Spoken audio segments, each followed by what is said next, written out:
আসসালামু আলাইকুম, welcome to my ইজিসিএসি বাংলা চ্যানেল। আজকে আমরা দেখব জ্যাঙ্গো ক্রুড অপারেশনে কিভাবে ডিলিট অপারেশন কাজ করে।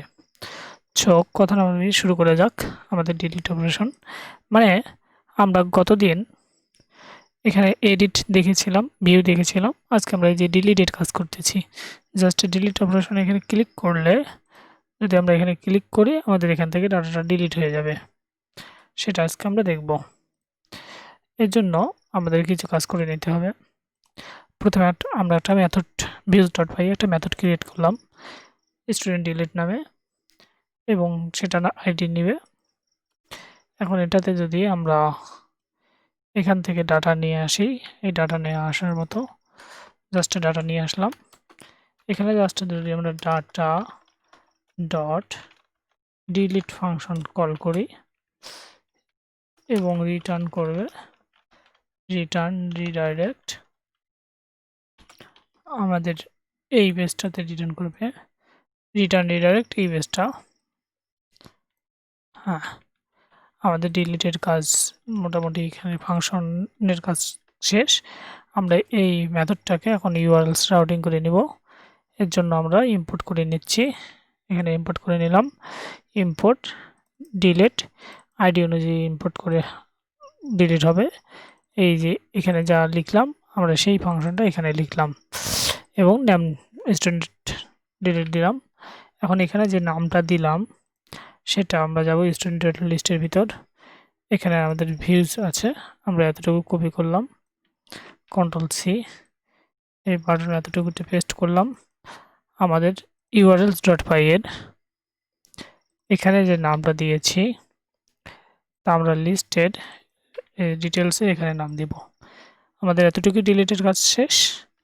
এখন আমরা যদি জাস্ট কোডটা একটু রান করি, লিস্টে দেখতে পাচ্ছি এখানে ভিউজ আছে, সেটাকে আমরা ডিলিটে কনভার্ট করে নিব। ডিলিট, হ্যাঁ। এখন আমরা যদি এখানে একটু ক্লাস দেই, ক্লাস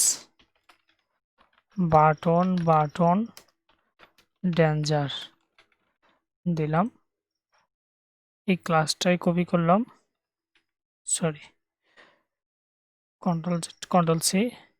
এখন এই ক্লাসটা এখানে আবার এই ক্লাসটা দিলাম, আবার এখানে আবার এই ক্লাসটা দিলাম। এখানে ডেঞ্জারের পরিবর্তে যখন আমাদের এডিট হবে সেকেন্ডারি দেই,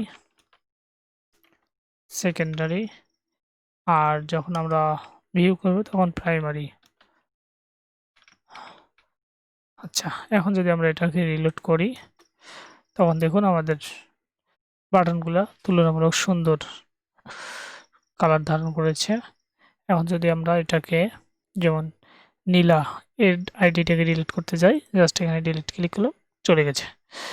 নিচেও যদি রানাকে ডিলিট করতে যাই, খুব সুন্দরভাবে আমাদের ডিলিট অপশনটা এখানে কাজ করতেছে।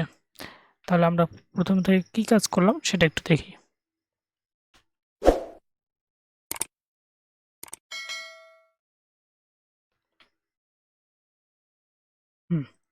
প্রথমে আমরা এখানে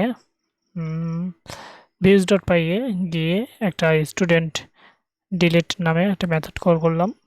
মেথডের ভিতরে স্টুডেন্টের ডাটাগুলো নিয়ে আসলাম। এখন এই data dot delete function call করলাম, এটা রিডাইরেক্ট করে দিলাম স্টুডেন্ট ডট লিস্টের ভিতরে। এখন আমাদের এতটুকু কাজ করা কমপ্লিট হয়ে গেলে আমরা এই যে রিডাইরেক্ট যে মেথডটা কল করলাম সেটা urls.py দিলাম, এখানে রাউটিং করে নিলাম, এখানে যে নামটা দিলাম সেই নামটা আমরা এখানে দিলাম এবং আমাদের আইডি হবে p.id। এতটুকু ছিল আমাদের ডিলিট। আমরা সামনে পর্বে দেখব যে আমাদের যে এই যে অ্যাডমিশন ফর্মটা আছে এটা আমরা এভাবে না নিয়ে, অর্থাৎ অ্যাডমিন প্যানেল থেকে না নিয়ে, এখানেই যদি কোনো ফর্ম থাকে অর্থাৎ বুটস্ট্র্যাপের ফর্ম থেকে, এমনি ফর্ম থেকে আমরা কিভাবে সরাসরি এই ফর্মটা নিয়ে আসতে পারি সেটা আমরা দেখব। Zango plus Python plus deep learning, machine learning এসব টিউটোরিয়াল শেখার এবং জানার জন্য আমার পাশে থাকুন এবং আমাকে প্রয়োজনীয় গাইডলাইন করে আমার চলার পথকে সুগম করতে সাহায্য করুন। সবাইকে অসংখ্য ধন্যবাদ। আসসালামু আলাইকুম।